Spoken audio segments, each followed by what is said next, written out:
on est là pour aider à porter des textes qui ne sont pas forcément grand public, mais qui peuvent faire date dans l'histoire de la littérature. Et donc on est là aussi pour les accompagner, ces textes-là, qu'ils soient dans des petites ou des grandes maisons d'édition, parce que même les grandes maisons d'édition ont des livres qui n'ont pas vocation à se vendre par milliers, mais dont les auteurs seront importants ou sont déjà dans le paysage de manière centrale.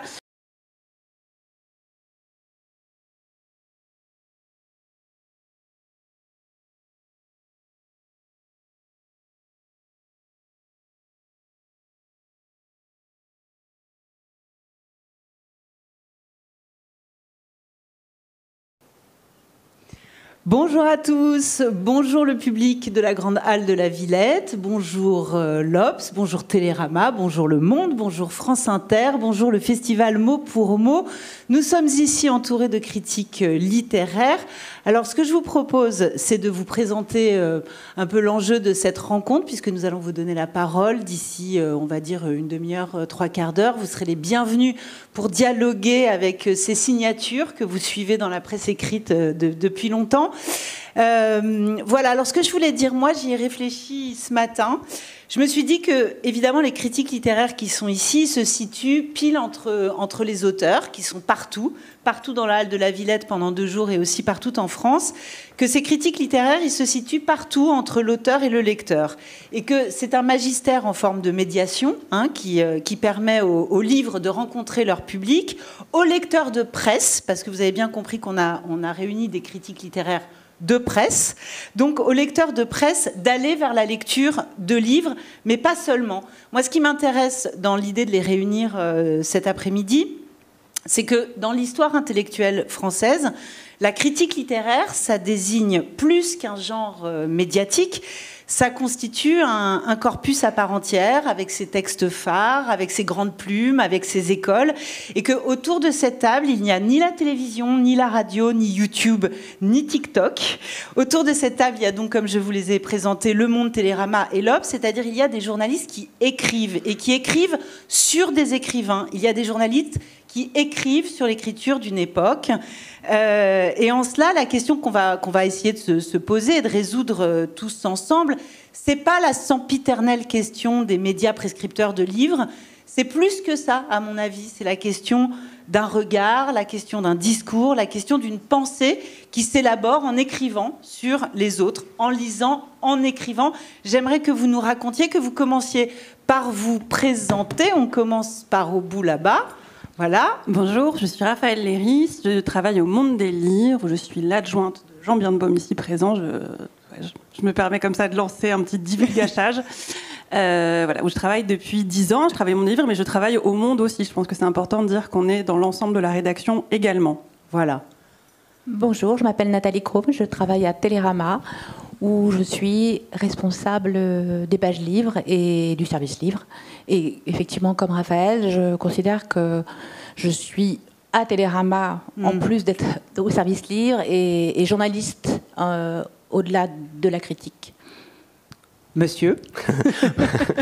Bonjour, Raphaël a tout dit, je m'occupe du Monde des Livres, j'ai la chance de travailler avec Raphaël, avec toute l'équipe du Monde des Livres, et effectivement, nous aussi, voilà, Le Monde, depuis que Le Monde est Monde, si j'ose dire, il y a de la littérature à la une même, puisque le feuilleton était à la une d'emblée, donc effectivement, nous sommes un supplément depuis 50 ans, mais depuis toujours, le livre est au cœur du Monde. On rêverait tous de travailler au Monde, pour pouvoir commencer ces phrases en disant « depuis que le monde est monde ». Mais depuis que le monde est monde. Alors, depuis qu'Inter est Inter. Voilà. Bonjour, donc ça marche beaucoup moins bien avec l'Obs, le journal pour lequel je travaille. Je suis Elisabeth Philippe. J'ai rejoint la rédaction de l'Obs il y a 4 ans, je crois. Donc je travaille pour le service culture. Comme mes petits camarades, je me dis critique et journaliste.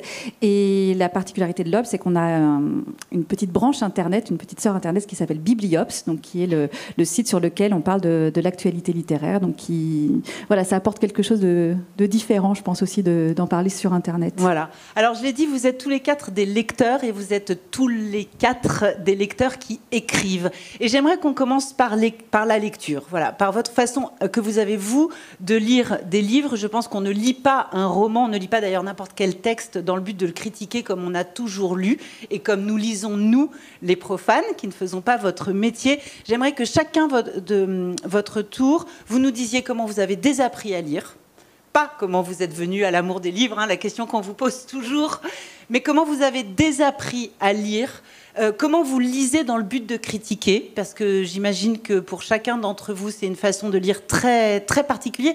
Qu'est-ce que vous cherchez au cours de la lecture, sachant que derrière, il y aura une critique? On va reprendre dans le même ordre, si vous voulez bien. Allez-y. Non, en fait, chacun peut commencer s'il en a envie. Qui veut commencer? Nathalie, peut-être? Si vous voulez. Alors, est-ce que vous avez désappris à lire? Je m'interrogeais en vous écoutant. Oui, enfin, oui et non. En fait, je pense que je me rends compte que quand je m'attache à un livre, quand je m'attache à une lecture, et que je sais qu'un livre, je vais le lire en entier, parce qu'il y a quand même beaucoup de livres qu'on commence et qu'on ne termine pas. Je vous rassure, ce n'est pas les livres sur lesquels on écrit, mais c'est les livres qu'on me lâche en cours de route. C'est vrai que peut-être que je sais qu'un livre, je vais le lire jusqu'au bout, quand justement, j'oublie un peu ça et je suis prise par une lecture. Alors, effectivement... Quand vous redevenez la lectrice que vous étiez avant d'être critique. Complètement, oui. Et effectivement, quitte à y retourner après pour reprendre des notes, pour retourner à certaines pages, c'est vrai que c'est peut-être le moment où je me rends compte qu'un livre m'importe, c'est quand je retrouve cette lecture un peu, je sais pas, naïve. Naïve. Voilà. Elisabeth Philippe. Non, c'est très intéressant que vous commenciez cette rencontre par cette question de l'apprentissage. Moi, j'ai plutôt l'impression d'avoir réappris à lire en faisant mon métier de critique. Alors, c'est peut-être dû au fait que j'ai fait des études de lettres assez poussées, où on décortiquait chaque texte, et là j'avais vraiment l'impression d'avoir désappris à lire, très paradoxalement. Je ne comprenais plus les textes, à force de les disséquer dans tous les sens, le sens justement m'échappait, et en faisant ce métier de critique qui consiste à transmettre ce qu'on a lu, et si possible ce qu'on a aimé ou pas, mais en tout cas avec des arguments très, très clairs, j'ai l'impression au contraire d'avoir réappris à lire. Mais je suis tout à fait d'accord avec Nathalie, c'est vrai que je pense que on sait qu'un livre nous accroche particulièrement quand on oublie. On n'oublie jamais complètement, parce que je crois qu'on lit tous en prenant des notes. Vous disiez en lisant, en écrivant, en prenant le titre de Grac. On est tous avec un petit crayon à la main. Mais c'est vrai que... Alors, je sais pas, parfois, je sais pas si vous serez d'accord avec moi, quand on note tout, quand on voit qu'on a envie de tout noter, c'est bon signe, mais quand on note plus, c'est bon signe aussi. Quand on note plus du tout, parce qu'on est complètement pris par la lecture. Mais c'est vrai, je pense qu'on lit pas forcément comme tout le monde. Nos amis du monde, qu'est-ce que vous cherchez quand vous lisez? Alors, moi, je pense que j'ai réappris à lire en lisant d'autres critiques littéraires. Assez jeune, j'étais dans une famille assez lectrice de presse, et j'adorais lire Angelo Rinaldi, qui était une plume du Figaro. Une plume de l'Express. De l'Express, notamment. ah oui, moi je l'ai connu au Figaro. Oui, à l'époque, au Paléolithique, quand j'avais 15 ans, il était à l'Express. Et j'ai lu assez tôt Marie-Laure Delorme dans le JDD, et du coup, je me disais, c'est génial comment ils lisent, comment ils arrivent à faire ces textes, ils tiennent debout à propos d'un livre. Donc moi, je pense que c'est en lisant d'autres critiques que j'ai appris à lire avec un espèce d'objectif, en me disant qu'est-ce qu'on peut en retenir sur ce modèle-là, qui n'était pas le modèle des études de lettres que j'ai fait aussi. Et donc voilà, après, moi maintenant, je suis plus capable de lire un livre sans bidouiller dans la marge. Enfin, même quand... Alors, on a peu le temps de lire en dehors de l'école, c'est quand même... Mais quand ça arrive, moi je ne peux plus lire sans stylo. Sans stylo, mais après c'est aussi, ça devient quelque chose de sentimental, c'est-à-dire que c'est aussi un moyen de marquer l'époque où j'ai lu ce texte, que j'ai éprouvé à telle ou telle phrase, enfin les traces du passage. Et alors après, ça fait... Moi, j'ai entendu des critiques de cinéma dire, il y a des moments dans l'année où j'ai besoin de me nettoyer le regard. Je ne peux plus assimiler une image, et j'ai besoin de ne plus voir un film pendant plusieurs semaines pour pouvoir recommencer mon métier. Ça vous arrive, Jean, de ne plus pouvoir lire, ou d'avoir besoin de faire une pause, d'avoir besoin d'un répit? Si je dis oui, je vais me faire virer, donc je ne peux pas le dire. Mais c'est vrai que, par exemple, là, on est pile à un moment qui est très particulier. On est à un moment où on est en train de faire ce festival, on est ravis. Et puis, au même moment, on a des dizaines de bouquins qui arrivent, des dizaines de romans qui arrivent tous les jours. Vous avez déjà les romans de la rentrée? Oui, ils arrivent là en masse, par vague. Et donc, en fait, on est à un moment... En plus, nous, on a créé un prix littéraire du Monde qui est remis tout début septembre. Donc, on est en train de travailler à essayer de sélectionner 10 bouquins. Et on se dit, mais alors, aussi bien pour la rentrée littéraire, pour la façon dont on va chroniquer les livres, que pour la sélection de ce prix, qu'est-ce que ça implique pour chacun des livres d'être lu en série comme ça? C'est-à-dire que là, ça, il faut qu'on en prenne tous 10, 15 tous les jours, qu'on les regarde. Et qu'est-ce que ça implique pour chacun qui, à chaque fois, est issu d'une sensibilité, d'une expérience, parfois des années de travail, etc., d'être pris dans une série de lectures. Et je pense qu'effectivement, il y a un moment où c'est pas seulement qu'on a trop lu et où il faudrait s'abstraire, il faudrait se nettoyer le regard aussi, c'est aussi, il faut juste se reposer pour être juste à l'égard des textes, il faut aussi se priver des textes à un moment donné pour peut-être y revenir avec une forme de sincérité et de fraîcheur. Parce que parfois, on est injuste quand on lit massivement, de façon professionnelle, etc. On n'est plus dans un mood de sincérité et de sensibilité. Est-ce que, juste très rapidement, pour que nos amis dans le public se rendent compte combien de livres vous lisez chaque année, chacun, en gros, vous avez une idée? Peut-être que vous n'en avez aucune idée d'ailleurs, et peut-être que c'est extrêmement variable. Moi, j'en ai aucune idée, mais effectivement, je dirais que j'en lis en entier 4 par semaine. Par semaine. Oui, par an. 4, je suis restée suspendue à 4. Par jour. Et je me suis dit, elle est impitoyable. 4 dans l'année, c'est les seules qui méritent. On appelle ça une lecture exigeante. Mon regard se repose beaucoup. Et vous diriez que c'est à peu près la même chose, autour de 4 par semaine? Ouais. J'aurais dit 3. Voilà. Mais voilà. Alors, moi-même, au paléolithique, comme disait Raphaël, je suis arrivée jeune journaliste au Figaro. J'avais fait des études de philo. Je ne connaissais pas du tout le monde de la presse. Et je suis rentrée dans un service culture et on a essayé, il y a des bonnes âmes qui ont essayé de me poser comme ça des grands repères pour essayer de comprendre le monde de la culture à travers la presse. Et on m'a dit cette phrase que je vais vous rapporter, qui m'a beaucoup marquée. Depuis, j'ai souvent essayé de la vérifier et je n'y arrive jamais. On m'a dit, pour que je comprenne bien, c'était la grande époque Rinaldi, mais j'ai connu aussi Jean-Marie Rouard au Figaro littéraire, qui était un supplément très important. Et on m'a dit, si tu veux comprendre, c'est très facile. Les romans, c'est la presse de droite. Les essais, c'est la presse de gauche. Vous diriez quoi ? Alors, moi, je suis censée m'occuper des romans dans un livre qui est pas dans un journal qui va particulièrement à droite. Du coup, je suis un peu ni particulièrement à gauche. Donc quelque part entre les deux. Après, oh là là, le roman, vous savez, c'est quelque chose qui vient des récits, qui devient de la non-fiction. Je vous pose cette question parce que évidemment, vous vous inscrivez les uns les autres dans des lignes éditoriales qui sont les lignes éditoriales de vos médias, de vos journaux, mais aussi dans des traditions.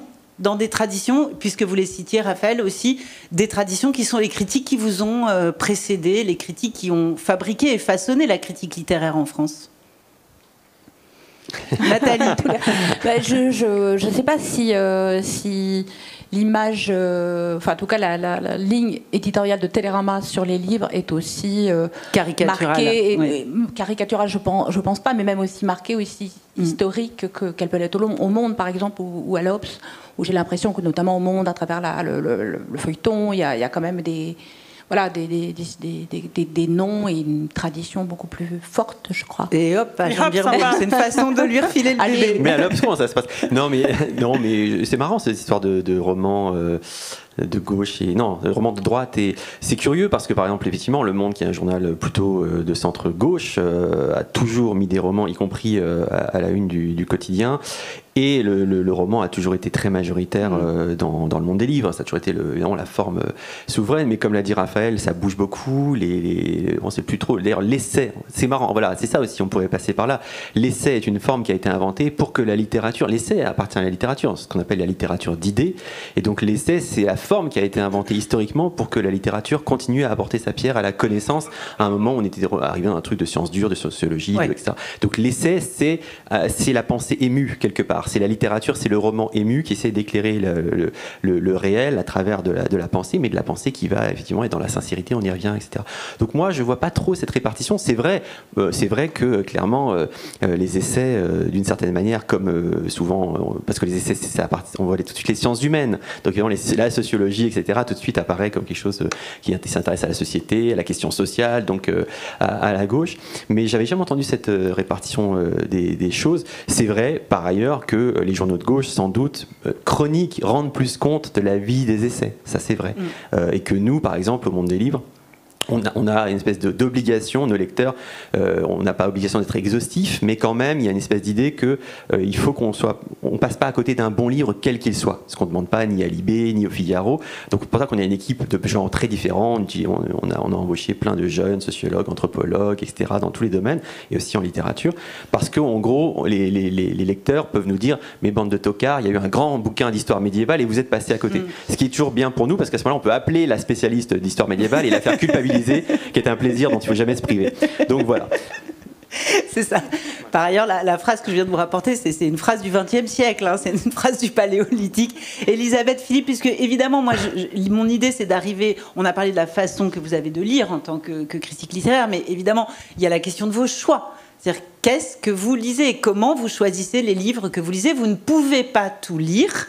Et où est votre part subjective personnelle? Où est la part du média que vous représentez, qui a aussi ses marottes, sa ligne éditoriale, qui a son identité, Elisabeth Philippe? Alors, ça, c'est la question, forcément. Comment on choisit les livres, sachant qu'il en sort combien chaque année 3000? Non. Non. Oui. Enfin bref, là par exemple, à chaque rentrée, c'est entre 500 et 700 romans qui sortent. Il y a des choses... romans, hein, donc vous mettez pas la jeunesse. Oui, parce que rentrée, il y en a 2 dans l'année. Pour revenir sur votre précédente question, par exemple, à l'Obs, les idées et la littérature sont encore séparées. Oui. Donc il y a peut-être une petite schizophrénie dans ce journal. Oui. Et donc j'apprends que je suis de droite puisque je m'occupe plutôt de littérature. Donc merci. Mais non, le choix des livres, je pense que ça se fait de façon un peu plus rationnelle que ce qu'on peut imaginer. Oui. Il y a déjà tout simplement les auteurs que l'on suit depuis quelques années et dont on veut suivre le travail. Donc, je ne sais pas si c'est votre cas, mais c'est vrai qu'on a plaisir à voir l'évolution de leur travail. Donc ça va être déjà un premier critère. Ensuite, on reçoit chaque office, enfin chaque rentrée des programmes des maisons d'édition avec les résumés de chaque livre, qu'on lit attentivement parce que nous sommes très consciencieux, et en fonction des résumés, un peu comme un lecteur lambda, là, je pense, hein, si les thèmes nous intéressent, si l'intrigue nous suscite notre curiosité, on va les lire. Donc je pense que c'est moins ésotérique et nébuleux que ce que les gens peuvent penser, finalement, le choix des livres. Oui, Raphaël, quand même, un mot sur cet entonnoir, ce filtre qui fait que vous êtes... ce matin, j'ai annoncé le débat, j'ai dit, voilà, on vous courtise parce que vous avez un pouvoir immense, parce que avoir un livre chroniqué dans vos pages, c'est quelque chose de déterminant pour la trajectoire d'un livre, pour un auteur, pour une maison d'édition, surtout pour une petite maison d'édition. Les attachés de presse vous courent après. Enfin, ces pages sont précieuses. La place que vous accordez aux livres est extrêmement précieuse, tout simplement parce que les livres sortent par milliers chaque année et qu'il faut les faire émerger. Alors, la question de la subjectivité se pose forcément. Alors, il y a ce que dit Elisabeth, de la manière dont on appréhende le programme, dont on parle avec les éditeurs, les attachés de presse, dont l'intérêt n'est pas de nous enfumer. Ils savent qu'on sera énervés s'ils nous en font perdre du temps en disant « Ah non, ça c'est vraiment pour le monde » et que c'est très mauvais. Donc ça voilà, c'est une chose. Donc, au Monde... Qu'est-ce que ça veut dire un livre qui est vraiment pour le monde ? Ça veut dire forcément un livre qui est le haut du panier, ou ça veut dire un livre qui collerait à l'idée qu'on peut se faire des lecteurs du Monde? Non, le haut du panier. Non, il nous flatte en nous disant qu'on plutôt enfin voilà, qu'il y a une langue, une invention formelle, et aussi qu'on est là pour aider à porter des textes qui sont pas forcément grand public, mais qui peuvent faire date dans l'histoire de la littérature. Et donc on est là aussi pour les accompagner, ces textes-là, qu'ils soient dans des petites ou des grandes maisons d'édition, parce que même les grandes maisons d'édition ont des livres qui n'ont pas vocation à se vendre par milliers, mais dont les auteurs seront importants ou sont déjà dans le paysage de manière centrale. Moi, mon travail, c'est aussi de faire en sorte que les livres soient lus par d'autres dans le supplément, les collaborateurs extérieurs, et donc à la fois de savoir ce qui sort, ce qui correspond au goût, aux névroses des gens, parce que le fait est que nous lisons avec nos névroses. Hein, oui, mais oui, c'est intéressant. Voilà, et que, par exemple, pour moi, c'est très important d'avoir des collaborateurs qui n'ont pas du tout ma sensibilité. Et ça, c'est fondamental, parce que le Monde a vocation à traiter des livres qui ne sont pas juste le petit goût de Raphaël Léris. Mm-hmm. Voilà, donc ça, je suis très attentive au retour de ces lecteurs-là. En fait, mes chouchous, c'est ceux dont je partage le moins les goûts. C'est ça. Qu'est-ce que c'est qu'un bon lecteur, Nathalie, justement, dans votre métier? Un bon lecteur professionnel, comme on peut dire qu'on l'est. Je pense que c'est effectivement quelqu'un qui prend forcément en compte sa subjectivité, mais qui en fait pas le seul critère de choix. C'est vrai qu'on peut avoir un livre, on peut lire un livre en sentant qu'il vous lisez perpétuellement pour les autres, en réalité. Vous lisez pour les autres, pour ce que va, pour un livre qui va rencontrer les autres, pour un livre qui va aller chez un libraire, pour un libraire qui va en parler à ses clients. Vous lisez pour les autres, vous lisez pour vos lecteurs. Personnellement, je ne sais pas si mes collègues, mais moi, j'ai pas en permanence le lecteur du journal en tête non plus. Hein. Je l'oublie de temps en temps. J'y pense plus à la limite au lecteur quand je fais les sommaires généraux des pages pour que chaque semaine il y ait des choses différentes que quand moi je fais un choix personnel sur un livre. Après, je pense qu'un bon lecteur, c'est aussi, dans notre cas, quelqu'un qui lit un livre voilà, ça ne le sent pas, mais il sent qu'il y a quelque chose et que c'est un livre qui mérite, par exemple, un autre lecteur que soi. Effectivement, tout à coup, on se dit, non, moi, ça va pas le faire, mais je sens qu'il y a quelque chose. C'est pas un livre dont on peut se débarrasser comme ça. Il faut que je lui trouve un lecteur avec qui ça va coller, un lecteur dans mon équipe avec qui ça va coller. On va en venir au genre de la critique littéraire, on va en venir à la façon que vous avez de composer, de tricoter vos textes, si brefs parfois soient-ils, et pourtant dans une manière très, très, très particulière. J'aimerais juste qu'on dise un mot des libraires, parce qu'on parle beaucoup de la toute-puissance des critiques, on parle beaucoup des médias prescripteurs de livres, et parfois on oublie que tous les libraires mis bout à bout représentent eux aussi un intermédiaire extrêmement puissant, extrêmement déterminant pour la vie d'un livre. Et les libraires, est-ce que ce ne sont pas vos premiers lecteurs en réalité ? C'est-à-dire, est-ce que ce que vous dites d'un livre peut changer beaucoup de la vie d'un livre dans une librairie ? Est-ce qu'on va le mettre sur une table ? Est-ce qu'on va le faire sortir du lot ? Est-ce qu'on va l'encourager ? Est-ce que ça va aider un libraire à porter en fait un livre ? Parce que c'est très important, un libraire qui porte un livre pour un livre. Elisabeth Philippe. Je pense que majoritairement, ils n'ont pas besoin de nous, parce qu'eux aussi, il y a des représentants qui viennent les voir, ils ont connaissance des livres très en amont, ils ont un goût très sûr, ils connaissent très très bien leur lectorat, beaucoup plus que nous finalement, donc ça va aussi aiguillonner leur choix. En revanche, je crois savoir qu'effectivement, quand il y a par exemple une du monde des livres, très clairement, c'est un argument pour les attachés de presse, pour revenir auprès des libraires, leur dire regardez, ça a eu la première page, la une du monde des livres, et ça, je pense que ça peut aider un ouvrage effectivement à être remis en avant par les libraires. Alors Jean, vous auriez un jeune public d'étudiants en journalisme. J'aimerais bien que les uns les autres vous donniez, on va dire, les règles de l'art. Vraiment, le b.a.-ba de ce qu'on met dans une critique. Parce que si on devait caricaturer la critique, on se dirait qu'il y a deux fils à tirer. Il y a un fil qui vous replace l'intrigue, la narration, l'argument, si c'est un essai. Et puis qu'il y a un deuxième fil à traiter qui est qui est vraiment de l'ordre de la critique, à lire ou à ne pas lire. Pourquoi c'est réussi, pourquoi c'est raté. Sauf qu'en général, vos papiers ne sont jamais construits comme ça. Il n'y a jamais première partie, deuxième partie. Et peut-être même que vous diriez tous à deux jeunes journalistes, ne surtout pas faire comme ça. Alors, comment on fait, Jean? Et puis ensuite, chacun dira comment il a appris à construire ses papiers au fur et à mesure de sa carrière. Et si quelqu'un vous a appris dans votre histoire de journaliste à le faire? Si seulement on savait, je crois qu'on n'en sait rien. Moi, je pense que la seule règle à donner, c'est une question de sincérité. C'est-à-dire que bon, il y a des choses à ne pas faire. Évidemment que la mauvaise critique, c'est la critique qui va résumer le bouquin sur les 3/4 du papier, et après dire vaguement si c'est bien ou si c'est pas bien. Je pense que c'est toujours la mauvaise critique, ça, oui. Mais après, la question de la bonne critique, c'est encore très différent, parce que pour moi, la bonne critique, c'est pas tellement ni la façon de faire ni le plan, c'est est-ce que vous existez ou pas dans votre article, et qu'est-ce que vous allez transmettre à ceux qui vous lisent. Parce que la question est à la fois de prétention et de modestie. C'est quand même très mégalo, un peu taré de penser qu'on va être soi à juger le truc et à dire c'est nous qui décrétons. Mais je pense qu'un bon ou une bonne critique, c'est quelqu'un par rapport à qui on se situe. Moi, il y a des critiques de cinéma, par exemple, qui se lavent le regard de temps en temps, mais je sais très bien que j'aime tout ce qu'ils détestent, donc on se situe par rapport à eux, donc on les lit, puis on se dit il a détesté, je fonce au cinéma. Mais ça, c'est ça un bon critique, c'est parce qu'on sait que la personne a une suite dans les idées et qu'elle fait les choses avec cœur et avec sincérité. Par exemple, une chose très, très simple à faire et à essayer de faire, c'est la question de la franchise, parce qu'on essaie d'être à la hauteur de la sincérité du texte qu'on a reçu, de la personne qui a écrit, et qui, quand elle a fait justement Raphaël disait, je fais une incise, Raphaël disait le livre pour le monde. Mais pour nous, le livre pour le monde, c'est pas une question de snobisme ou d'élitisme. Ce matin, on a eu Amélie Nothomb, on a toujours soutenu Amélie Nothomb, elle a beaucoup de succès. Il y a des auteurs qui ont beaucoup de succès populaires et qui sont soutenus par le monde. Pour nous, le problème, c'est la fausse monnaie littéraire. On est persuadé, Éric Chevillard le disait très bien dans les colonnes à l'époque où il faisait le feuilleton du Monde des livres, de façon très vacharde, il tapait très violemment certains auteurs qui avaient beaucoup de succès.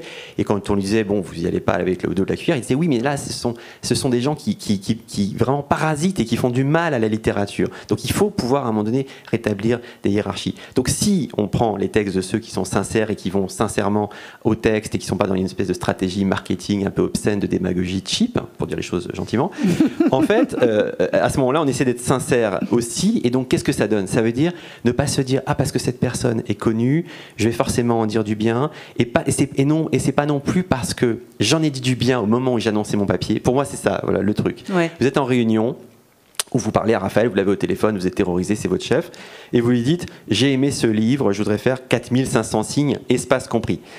Et à ce moment-là, elle dit bah d'accord, enfin, si elle veut, si elle est bien lunée ce jour-là, elle dit d'accord, tu peux y aller, etc. Et vous écrivez votre papier pendant le week-end, et pendant le week-end, vous apercevez que vous n'avez pas tant aimé ce livre que ça. Vous savez, il y a un passage de Roland Barthes que j'adore où il dit « Mon corps a d'autres idées que moi. Mon corps a d'autres idées que moi. » L'écrivain qui a réussi quelque chose, c'est souvent quelqu'un qui a réussi à faire en sorte que son corps ait d'autres idées que lui au moment où il a écrit ou elle a écrit. Et le critique ou la critique, c'est la même chose. C'est qu'à un moment donné, si vous êtes sincère vis-à-vis du lecteur et vis-à-vis de l'auteur, vous allez vous apercevoir que physiquement, votre corps a d'autres idées que vous et pas vous dire « Merde, j'ai dit à Raphaël que j'avais aimé le livre et je devais faire 4500 signes. » C'est passionnant parce que ça signifie qu'on ne comprend jamais aussi bien ce que quelqu'un a écrit que quand on écrit sur lui. C'est-à-dire qu'au moment où on écrit, il y a quelque chose qui se délie, Elisabeth Philippe, dans son propre cortex, où d'un seul coup les idées montent, les idées, et ça passe par les mots aussi. C'est-à-dire que souvent, il y a des champs lexicaux et tout d'un coup, en faisant des associations de mots, en voyant qu'on va utiliser telle phrase, tel vocable, et on se dit ah oui, mais donc il y a cette idée derrière, et il y a des espèces d'épiphanies comme ça qui se font effectivement par l'écriture. Mais moi, je repense à... J'ai commencé en fait aux Inrecuptibles avec Nelly Caprielian, qui est donc critique littéraire, et qui m'avait donné un conseil très simple. J'avais beaucoup de mal en fait au début à faire des critiques, vraiment beaucoup de mal.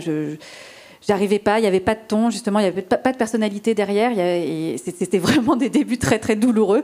Et elle m'avait dit, mais écris comme si tu parlais du livre à un ou une de tes amis. Ça paraît totalement simpliste comme conseil, mais ça m'a énormément aidé, ça m'a vraiment débloqué. Ça, c'était une première chose. Et puis, tout au début de... C'est-à-dire ne pas être dans la démonstration scolaire, mais vraiment raconter les choses simplement, en fait. C'est pour transmettre, il n'y a pas besoin de repartir dans des espèces d'éthers, effectivement, des commentaires composés d'hypocagne ou de cagne, où on se perdait dans des considérations totalement absconses. Donc là, essayer de redescendre un peu et d'être vraiment dans cette première démarche de transmission, qui est quand même ce pourquoi on est modestement payé.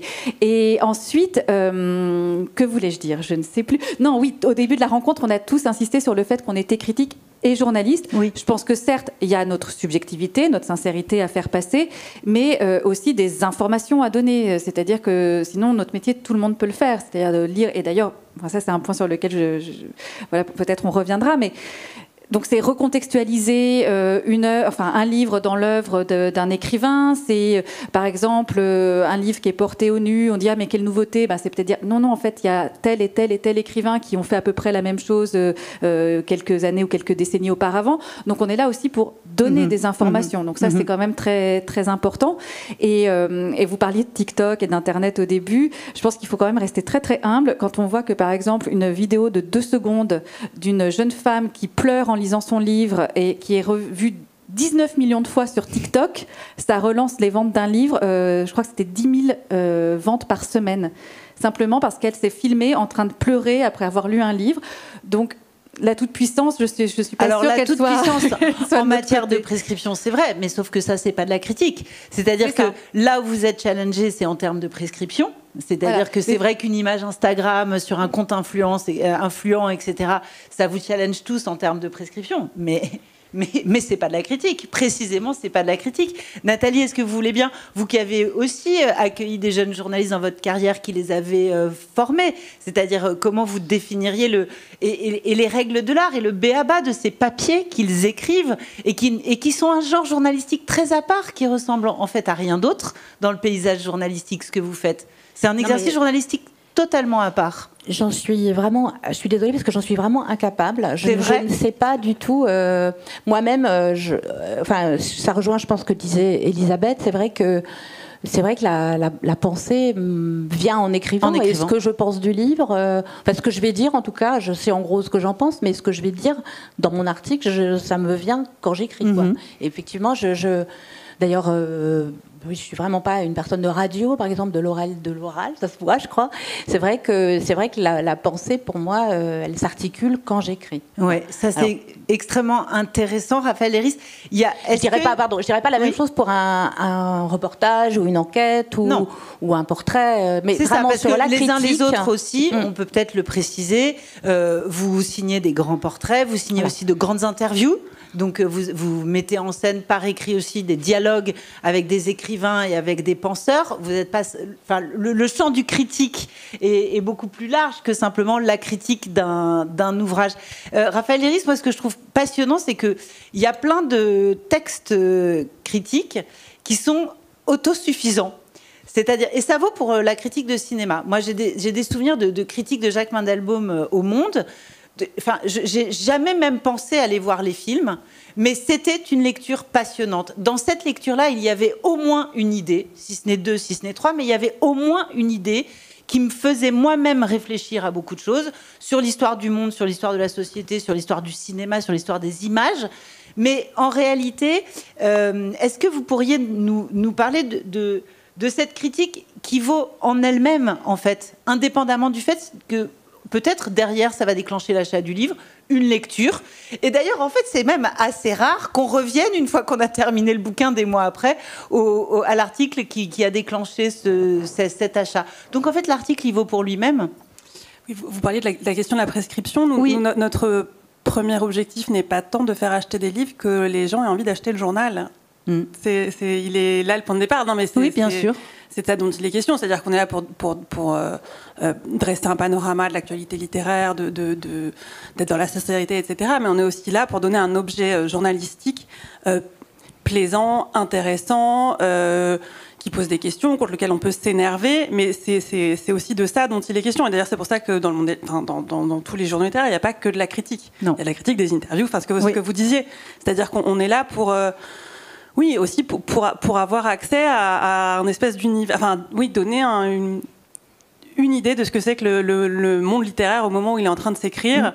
Et donc notre travail, c'est peut-être d'abord ça. Alors, le monde littéraire au moment où il est en train de s'écrire, les uns les autres, vous exercez votre métier à une période bien particulière. Jean Birnbaum en a fait un petit livre, mais c'est même un sujet qui revient dans les médias très fréquemment. C'est-à-dire que le champ du livre, le champ de l'édition et le champ de la culture en général se ressemblent à une sorte de champ de mine idéologique, plein de batailles politiques très aiguës et de batailles sociétales qui passent par l'écrit aussi. Il y a des grands livres déterminants. Et est-ce que pour le critique que vous êtes, ça change quelque chose d'être dans ce contexte si tendu, si aigu, où vous prenez un auteur, vous aimez ses pages, mais si vous aimez ses pages, alors on en déduit que vous êtes de tel ou tel camp. Si au contraire vous n'avez pas aimé les pages de tel ou tel auteur, alors on en déduit que vous êtes les ennemis de telle ou telle chapelle. Jean Birnbaum, vous en avez fait un petit livre, donc on peut commencer par vous, mais je pense que vous êtes tous et toutes confrontés à cette réception et à ce contexte très tendu qui résonne avec votre travail. Oui, tout à fait. C'est à nouveau la question de la franchise, parce que en fait, dans un moment où il n'y a plus vraiment de débat possible et où les choses se tendent beaucoup, toute critique apparaît comme une attaque personnelle, et donc ça pose des problèmes. Moi, comme je suis régulièrement, une partie de mon travail, c'est de déjeuner ou de prendre des cafés avec des auteurs connus, très connus, qui sortent un livre par mois ou 2 livres ou 3-4 livres par an, et qui comprennent pas qu'on fasse pas la une pour chacun de leurs livres, et qui sont très très connus, et qui vendent beaucoup de livres ou pas, et qui tous ont une théorie géniale sur le pourquoi de l'omerta absolue que nous avons appliquée à leur œuvre.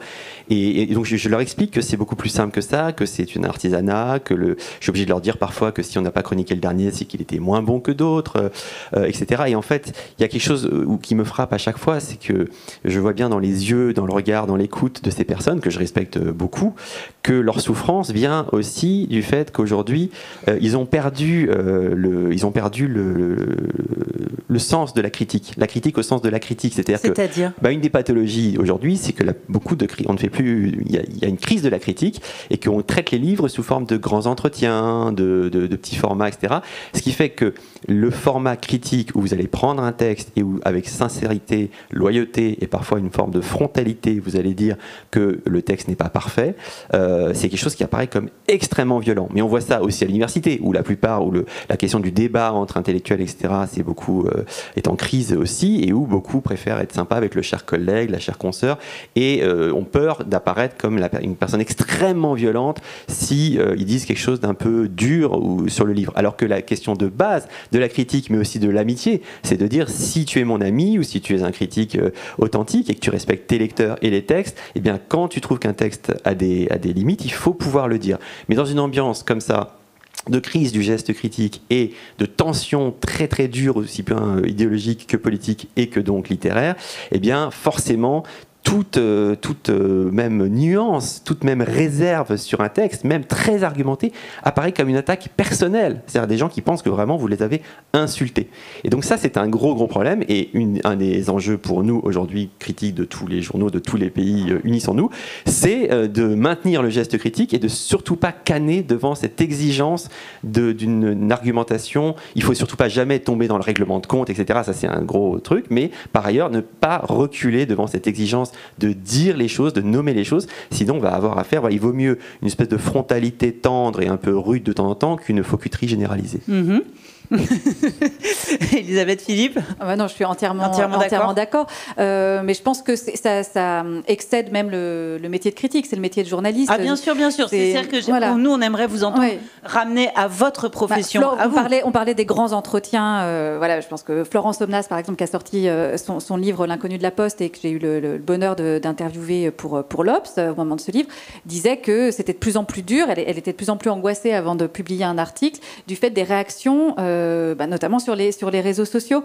Et c'est vrai que vous nous avez présenté comme des médiateurs, mais les gens ont de moins en moins la compréhension de ce que sont les médiateurs, parce que tout le monde a un accès direct à la parole. Alors on peut dire que c'est très bien, comme Umberto Eco, dire que ça met sur le même plan la parole des prix Nobel et des imbéciles, mais c'est vrai que ça rend un peu plus difficile notre métier. Ça peut mettre une forme de pression plus ou moins consciente qu'on a toujours un peu à l'arrière Et puis il y a aussi cette exigence un peu de bienveillance généralisée. Enfin, il y a tous ces termes un peu à la mode. Donc, comment la critique vient se trouver une place dans... Quelle exigence de bienveillance généralisée?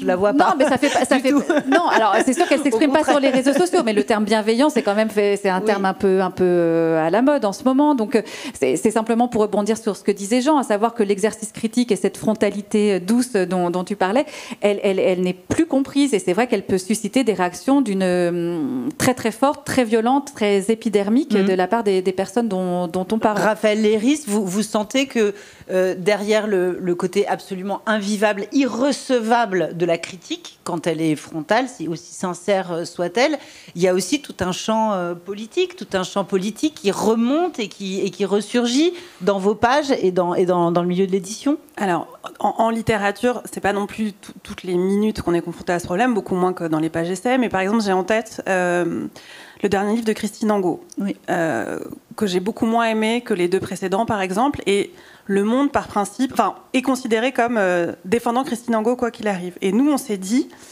Ça, c'est intéressant. Et considéré par qui comme défendant Christine Angot, par principe? En fait, Christine Angot, alors, par exemple, est assez typiquement un objet de débat politique un peu entre la droite et la gauche. Je pense qu'il y a une réception de droite immédiatement hostile à Christine Angot. Il se trouve qu'elle se marque à droite de cette manière-là, et que il se trouve que les journaux plutôt de gauche ont une autre appréhension de son œuvre. Et donc au moment où elle sort un livre qui nous semble moins intéressant, enfin qu'on a regardé, dont on a discuté ensemble, parce que voilà, ce sont des choses qui se font aussi à plusieurs. On n'est pas juste chacun dans notre petit bureau, d'ailleurs on est en open space. On se dit, le service à lui rendre, c'est de faire un article sincère, qui soit le contraire d'un article ricanant tel qu'il va être écrit par Éric Nolot, je ne sais pas où, mais de dire, voilà pourquoi on aime l'œuvre d'Angot, voilà dans quoi elle s'inscrit, etc. Et voilà ce qui ne va pas dans ce texte-là. Alors, je pense qu'elle l'a vécu très violemment. Et d'ailleurs, elle a des copains qui nous ont attrapés dans des cocktails pour dire « Mais comment avez-vous osé ?» Alors qu'elle est tellement fragile et tellement attaquée. Eh ben, c'est ce que disait Jean, c'est notre manière d'être en soutien, c'est d'être dans l'attaque. Nathalie, vous avez vu les relations et le contexte se tendre ces dernières années où vous avez l'impression que, au fond, jeunes critiques, c'était exactement la même chose et que à chaque génération, on vivait des bagarres de chapelle d'une violence inouïe. Non, mais comme effectivement disait Raphaël, c'est vrai que moi qui n'écris que sur les romans, moi oui. un peu comme à l'Obs. Mais les romans n'y échappent pas. Oui, les romans n'y échappent pas. C'est vrai qu'il y a quelques auteurs qui focalisent. Honnêtement, j'ai l'impression qu'il pouvait y avoir des foires d'empoigne du même genre il y a quelques années ou quelques décennies. J'essaye là de me remémorer début. Il y a 25 ans, quand j'ai commencé, sur quels auteurs la critique. Moi, je trouve Millet, par exemple, la réception de. Voilà, par exemple, ouais. Mais c'est vrai que je trouve ça assez bien, finalement, qu'on soit pas tous d'accord. Je trouve ça dommage, effectivement, qu'un désaccord soit vécu comme une gifle. On n'est pas d'accord. Je trouve ça très bien, quoi. Alors, c'est peut-être là-dessus, effectivement, que les gens, les auteurs, les éditeurs ont peut-être plus de mal à entendre. Alors, je vous pose une dernière question rapide et ensuite nos amis du public vont pouvoir vous interroger. Mais vous diriez que chaque semaine, quand vos pages paraissent, on va essayer de simplifier parce qu'avec le web, vous pouvez faire paraître tous les jours, mais quelle proportion, en réalité, de papiers qui relèvent de la critique traditionnelle par rapport à tout ce que vous pouvez proposer à vos lecteurs, quelle proportion de papiers qui relèvent de la critique, quelle proportion de critiques négatives? Moi, je pense qu'elle est très minoritaire, la critique. Très minoritaire, ouais. Moi, il m'a semblé aussi, mais vous diriez la même chose? Elle est, oui, très, très minoritaire. C'est ça. C'est-à-dire que vous consacrez l'essentiel de vos forces à soutenir des livres. Parce qu'on a moins en moins de place aussi. C'est l'essentiel de la place, surtout. Voilà, c'est ça. C'est ça. Ouais. Jean Birnbaum. Je me souviens que j'avais participé à une rencontre sur la question de la violence et de la critique, le rapport entre violence et critique. Et il y avait là Antoine Compagnon qui avait dit, qui est professeur au Collège de France et qui est un grand spécialiste de la critique, et qui avait raconté qu'à la fin du 19e siècle, en gros, 8 papiers sur 10 dans la presse étaient ce que Baudelaire appelait des éreintages. Je crois que c'était son... Voilà. Et donc, c'est vrai que la proportion s'est totalement renversée. Et c'est pas seulement... Oui, c'est une question de place, mais pas seulement. Je pense qu'aujourd'hui, on se dit... D'abord, je pense c'est dommage. Je pense on devrait consacrer plus de place à des critiques négatives, pas forcément des descentes en flammes ni des éreintages, mais des critiques qui sont. J'ai connu d'ailleurs il y a pas longtemps, on a fait un numéro spécial sur les 100 ans, enfin les 100 romans du monde, etc. On a dû plonger dans les archives depuis le début, et j'étais fasciné par une chose qu'on ne s'autorise plus du tout. Enfin, je suis arrivé sur des papiers qui faisaient la une du Monde des livres, nos aïeux, nos aînés, qui dans les années 60-70 pouvaient faire des papiers immenses, dithyrambiques, disant qu'un livre était un chef-d'œuvre. Et en plein milieu dire il y a tel et tel passage qui est nullissime, c'est grotesque, vraiment quelle loose, etc. Et enfin, il parlait pas comme ça, c'était beaucoup plus classe. Et on était quand même au Monde. Et donc, si vous voulez, aujourd'hui, ça on ne se l'autorise pas assez. Je pense que c'est un problème. Ouais. Je vous remercie. Jean, peut-être vous filer parce que vous êtes attendu chez un de mes confrères de France Inter. Merci beaucoup. Excusez-moi. Merci. Jean Birnbaum du Monde qui file et qui va rejoindre Vincent Josse. Bonne émission, Jean. Est-ce que vous voulez interroger ces critiques que vous lisez? Il n'y a pas de mauvaises questions, allez-y. Hein, c'est vrai, il n'y a pas de mauvaises questions. Ils sont contents de madame avec des rayures devant. Il y a le micro qui se promène. Voilà. Dites-nous. Je ne sais pas comment entendre, j'entends pas bien. Ah, mais non, mais ça va. Bonjour. Vous êtes pas... Bonjour. Merci. Moi, d'abord, une présentation rapide. Je suis addict à la lecture. Ah bah voilà, formidable. Et je lis beaucoup. Et moi, j'avais une question donc pour vous que j'admire, les critiques, parce que je me dis, comment on fait si on doit absolument faire un article sur un livre mais qui vous tombe des mains? Eh ben, on dit que ça nous tombe des mains. Non, mais vous êtes obligé. Allez, vous êtes obligés. Il y a des lectures qui sont des souffrances. Hein. Enfin, des souffrances. Moi, je dirais qu'il y a 2 catégories, madame, dans le livre qui tombent des mains. Il y a le livre où on se dit c'est extraordinaire, mais c'est d'un ennui à mourir. Et il y a des livres où on se dit c'est d'une nullité crasse. Il y a 2 manières que ça tombe des mains, n'est-ce pas? mais si on est obligé de faire un article, c'est généralement que c'est d'une nullité crasse, hein, parce qu'on est rarement obligé de faire un article sur un petit livre un peu ténu, mais un peu ennuyeux, mais qui serait génial. Enfin, et ça, c'est plutôt des papiers très amusants à écrire. C'est vrai? Ah oui. Ah oui. Oui, parce que c'est un exercice littéraire tel qu'il y a une liberté qu'on ne s'autorise pas d'habitude. Donc, en général, on s'attaque pas à des petits auteurs qui ne vendent pas. Ça n'aurait évidemment aucun sens. Intérêt, ouais. Aucun intérêt. Mais alors là, on est un peu dans une espèce de peau de justicier, de se dire, je vais rétablir une forme de justice, alors vraiment à ma petite échelle. Je ne vaux rien contre eux. Alors par exemple, je vais me mettre la moitié de la selle à dos, moins Joël Dicker. Néanmoins, je vais vous dire en réalité, ce qu'il y a dans Joël Dicker, ça n'est pas édité, c'est insupportable. Et c'est des papiers que je pense très précis, mais parce que l'exercice est d'être à la fois très précis et un peu marrant quand même. Oui, c'est ça. Et c'est les papiers pour lesquels on a le plus de retours. Enfin, c'est vrai. Ah oui. Eh ben oui. C'est terrible, mais... Allez, une autre question. J'ai vu que le micro s'était baladé. Bonjour. On m'a demandé de me lever. Allez-y, comme vous voulez.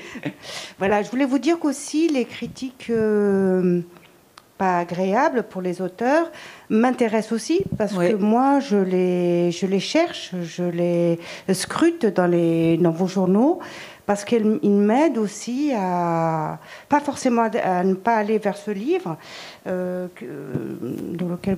pour lequel vous écrivez, mais parce que ça m'aide à progresser dans ma lecture, à y prendre plus de plaisir, à faire des choix de plus en plus pertinents et être une lecture de plus en plus, comment dire... Bah oui, et puis de toute heureuse façon... Et voilà, donc on en a besoin aussi, parce que moi, il n'y aurait que des critiques positives, je ne m'y retrouverai pas. Puis, il y a merci beaucoup pour cette question. Merci beaucoup pour cette question. On la rapportera à Jean-Pierre comme ça. Nathalie, vous voulez répondre? Oui, non, mais j'écoutais parce que ça m'intéressait, et tout comme ce que disait Jean tout à l'heure sur effectivement cette manière d'oser enfin, je sais pas, je veux dire la nuance, ou d'oser l'argument négatif, même dans un article globalement positif. Après, c'est vrai que la question de la place, elle n'est pas, enfin, par rapport au nombre de livres qui paraît. C'est vrai qu'on devrait s'obliger à faire des critiques négatives. On le fait, comme disait Raphaël, sur des auteurs extrêmement connus. C'est vrai que le nombre enfin moi le nombre de remords que j'ai sur des livres dont on n'a pas parlé, qu'on a bien aimé, des auteurs qu'on suit, qu'on lâche d'un coup parce qu'on n'a pas eu la place d'évoquer leur livre. C'est vrai c'est plus fort pour moi le remords de ne pas accorder assez de place aux bons livres que de faire de la place aux mauvais livres, même si elle est petite. On comprend. Mais donc effectivement, terrible. peut-être qu'il faudrait revoir ça. Peut-être qu'on devrait en faire plus. Et après, c'est vrai que les articles aussi sont courts. Enfin, il y a quelques longs articles, mais je pense que dans Le Monde, ils sont plus longs que dans Télérama, par exemple. Et c'est vrai que voilà, c'est pas facile de faire un article. Plus l'article est court, plus c'est difficile d'être précis, d'être nuancé. Et enfin, plus il faut l'être, mais plus c'est difficile de l'être. Et donc, effectivement, voilà, je pense que tout concourt, enfin, rien ne concourt à être dans la nuance. Je crois que le micro est devant. C'est monsieur, allez-y. Je suis entièrement vacciné, là. Allez-y. Bonjour, je m'appelle José Munoz. Je préside un comité qui va travailler pour 2025 à réaliser, à l'instar de ce que font les Jeux Olympiques dans le domaine du sport. Les Jeux Olympiques, en fait, je n'ai pas le droit de le dire parce que juridiquement, je vais avoir le CIO sur le dos, les Jeux poétiques. Ah, d'accord. Voilà. On en reparlera plus tard. D'accord. Donc une remarque et une question très, très rapide. La remarque par rapport, en effet, aux critiques dans le domaine de la littérature, comme le fait d'ailleurs très bien Télérama avec le cinéma, avec un petit bonhomme qui sourit ou qui sourit pas. Je crois que dans les journaux que je lis, hein, Le Monde, évidemment l'Observateur et le Télérama, j'aimerais en effet avoir une critique en disant oui, lisez-le, et une critique disant ben non, nous on n'a pas aimé ou à voir, etc. Ça c'est ma première remarque. La deuxième, et c'est plus lié à... Et vous aimez bien la signalétique, absolument. Les petits bonshommes qui rigolent, les souvent, petits bonshommes qui... Souvent d'ailleurs, pour Télérama, j'aime bien aller voir les films que Télérama n'a pas aimés. Oui. C'est votre droit. Non, mais c'est intéressant parce que, vous savez, sur cette question de la signalétique, il y a vraiment des rédactions qui ont des positions très différentes. Il y a des rédactions qui considèrent que c'est vraiment une signalétique très pratique pour les lecteurs, qu'en un coup d'œil, on sait tout de suite, le regard est guidé. Et puis, il y a des rédactions qui disent jamais. Alors ça, jamais vous ne verrez ça chez nous. Donc, c'est intéressant que vous y teniez. Et votre deuxième partie de question ? La deuxième question rapide, c'est pourquoi ne faites-vous pas de place, tous les représentants ici, de la littérature, à la poésie ? Alors excusez-moi, je suis extrêmement contente parce qu'on a fait 4 unes de poésie en 6 mois. Donc merci là, pour vos je deux vous questions. attendais, c'était super. Merci alors attendez, beaucoup. la signalétique d'abord, la poésie ensuite. La signalétique. Alors nous, on fait partie des très très opposés pour la littérature aux signalétiques. D'ailleurs, j'appelle ça de la signalétique, mais vous diriez ça comme ça ? Oui, non, vous ça me voyez paraît ce que bien. c'est, quoi. L'appréciation, immédiatement gros cœur, identifiable. petit cœur, étoile, voilà. etc. Voilà, parce que ça laisse pas de place à la nuance, justement, et que notre travail devrait être d'essayer d'évoquer une nuance. Et si vous voulez, par exemple, pour citer des camarades, l'Express met des notes. Moi, ça me rend malade. C'est-à-dire que quand je vois qu'ils ont mis 15 sur 20 au Lambeau, je peux passer 2 jours à en parler. Ils ont mis 15 sur 20 à quoi ? Au Lambeau de Philippe Lançon. Ah, au Lambeau de Philippe Lançon, d'accord. Donc, si vous voulez, c'est des... Parce que je pense qu'à un moment donné, il faut trancher, donc il faut graver dans le marbre. Et vous auriez mis 19 ou vous auriez mis 4 ? Voilà, et je me dis, mais quelle horreur de devoir mettre. J'aurais mis 22 sur 20, vous voyez. D'accord. Nathalie, la signalétique. Nous, il y en a. Et moi, j'ai jamais été très favorable à ça et je ne suis toujours pas. Mais c'est pas moi qui décide de ça. De votre média. Ouais. Elisabeth, la signalétique. Nous aussi, on a des petites étoiles, 1, 2, 3 ou 4. Et je crois que c'est la partie la plus difficile pour moi parce que je trouve que ça veut rien dire. Et il n'y en avait pas aux Inrocks quand vous travailliez aux Inrocks, il me semble. Parce que moi, je me souviens d'une interview de Frédéric Bonneau disant alors là, jamais, il faudra me passer ça veut absolument rien dire. Parce que c'est mettre un signe équivalent pour des livres qui n'ont rien à voir. Enfin, c'est... La poésie. Donc la poésie, je suis fière comme un petit pan de pouvoir vous dire que nous avons fait 4 unes de poésie en 6 mois. Notamment parce qu'en discutant avec des lecteurs, on se rend compte à quel point c'est important que les quelques journaux qui restent, les nôtres, qui ont une force de frappe importante, puissent se permettre de mettre un poète vaudois à la une d'un supplément. Voilà, on essaye. Je vous promets qu'on essaye de faire de la place à la poésie. Après, journalistiquement, ça peut être parfois compliqué parce que c'est un tout petit monde, la poésie, et que parfois, quand on nous propose un papier, on découvre que machin est le meilleur ami de trucs, et c'est vraiment un tout petit monde. Mais vraiment, on essaye d'être le plus attentif possible. Nathalie, Télérama, la poésie ? On reproduit chaque semaine dans les pages, il y a un encadré qui reproduit un extrait, un fragment d'un poème, d'un livre qui vient de paraître, d'un livre de poésie. Par ailleurs, effectivement, on a essayé plusieurs fois d'avoir de la critique de poésie et on s'est rendu compte que la poésie c'était quand même effectivement comme disait Raphaël un endroit avec beaucoup je sais pas, des tribus, des sous-tribus, etc. et qu'il faudrait, pour couvrir tout le champ, il aurait fallu avoir 15 critiques de poésie pour arriver à couvrir tout le champ de la poésie française d'aujourd'hui, quoi. C'est passionnant. Et ça, donc cette histoire de extrêmement tribu. compliqué et c'est pour ça qu'on a réglé cette affaire en renonçant à notre travail de critique pour produire un fragment en essayant de le choisir largement.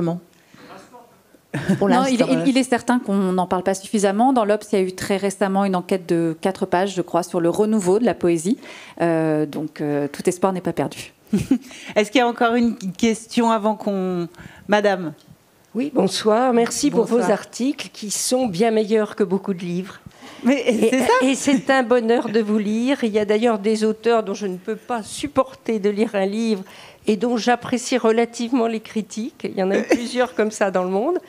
Bon, un petit regret, c'est que comme il me faut beaucoup de temps pour lire in extenso le monde des livres, je me dis que pendant tout ce temps-là, j'aurais pu écrire un chapitre de mes livres. C'est vrai. Oui. D'où ma question. Est-ce que les auteurs avec lesquels vous êtes en contact lisent les critiques que que vous écrivez sur leurs confrères, ou est-ce qu'ils préfèrent garder leur précieux temps pour lire directement les livres des autres? Et enfin, est-ce que vous avez le temps de lire d'autres livres que ceux que vous êtes conduits, pour ne pas dire condamnés, à critiquer dans votre job? Ah, alors voilà, des jolies questions. Alors, Elisabeth, vous voulez commencer? Alors, la première, alors d'abord, est-ce que d'autres auteurs... écrivains lisent les critiques sur leur confrères? Sur eux, j'imagine. Est-ce que les écrivains lisent tout ce qu'on publie sur eux et est-ce qu'ils lisent tout ce qu'on publie sur les autres? Est-ce qu'on s'épie? Est-ce que c'est un monde où on s'épie beaucoup? Je pense, encore une fois, je reviens sur cette idée des retours qu'on peut avoir notamment sur les articles un peu cinglants. C'est vrai, moi, qui m'arrive d'avoir des mails, des messages d'autres écrivains qui s'en réjouissent. Et, c'est voilà. vrai, mais c'est arrivé, oui. Bien fait pour elle. Non, terrible. C'était bien dit. Et bon, voilà, ça crée une petite. Mais vous confirmez, mesdames, c'est un monde où on s'épie, on se jalouse. Je pense. Oui, c'est ça. C'est pas un monde très tendre, le monde de aucun monde professionnel n'est exempt de médiocrité, donc.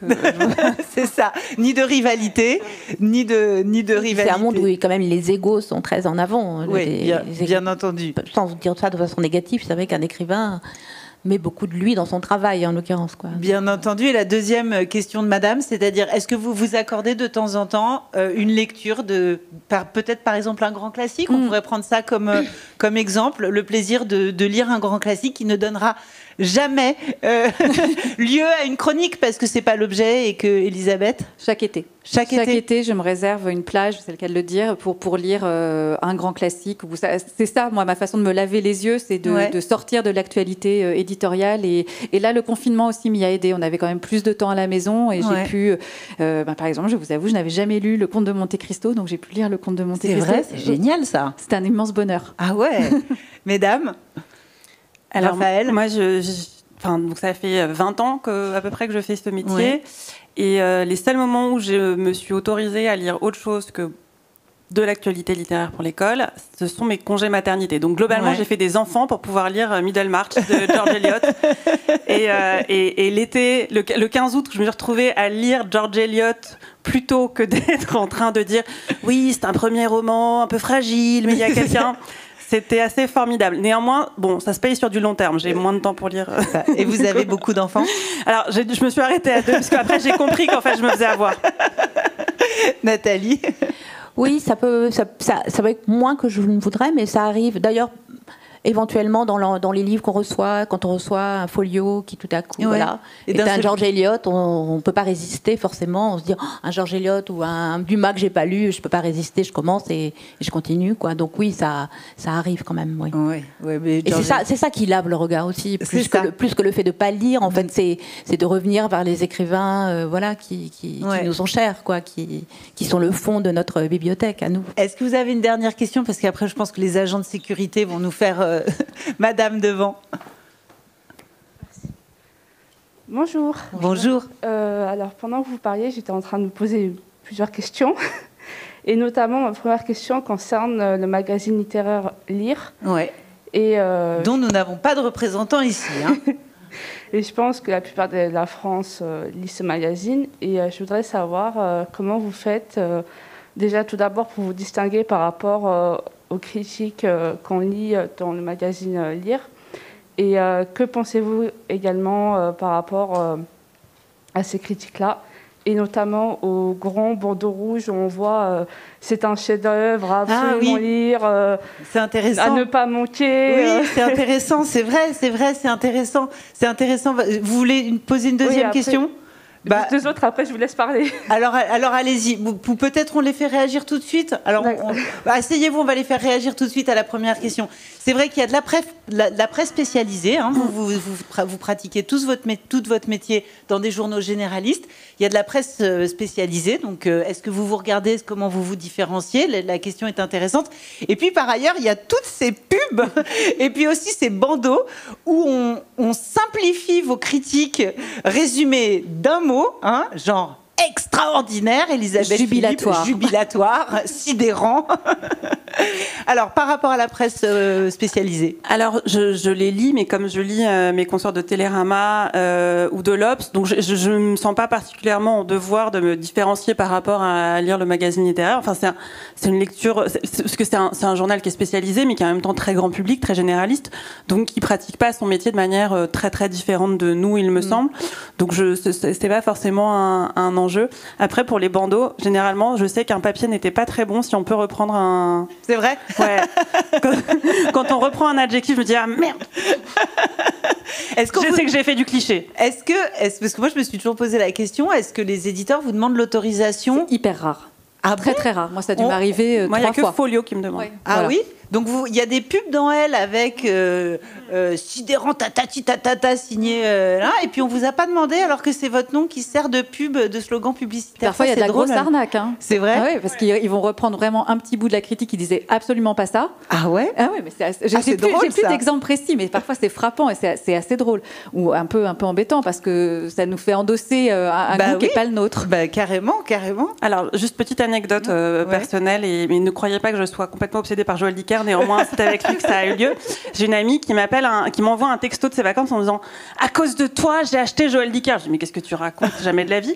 Et en fait elle était à l'étranger et dans une librairie il y avait une version anglaise de La Vérité sur l'affaire Harry Kéber et derrière il y avait marqué A Global Phenomenon.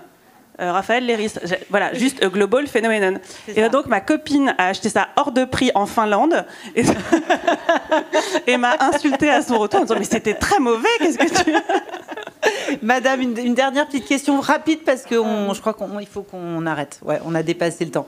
Dites-nous. Du coup, donc, tout à l'heure, votre collègue parlait des grands auteurs, je pense à Musso, Lévy et autres.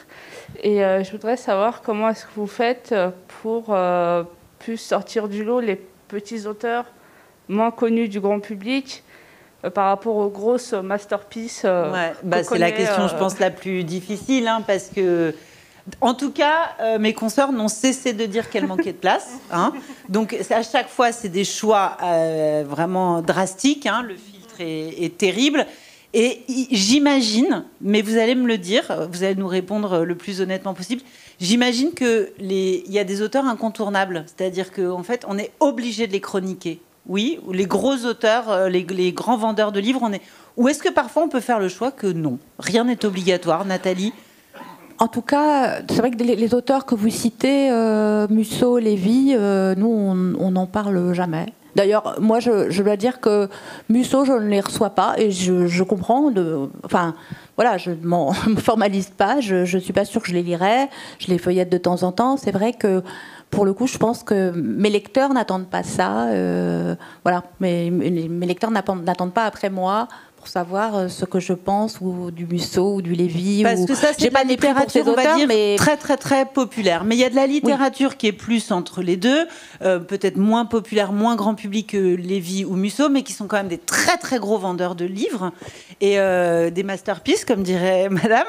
Et indépendamment de leur qualité, est-ce que quand il y a ces énormes il y a ce poids lourd qui arrive à la rentrée littéraire, est-ce qu'on est obligé de les chroniquer ? Est-ce qu'on est obligé de leur faire de la place ?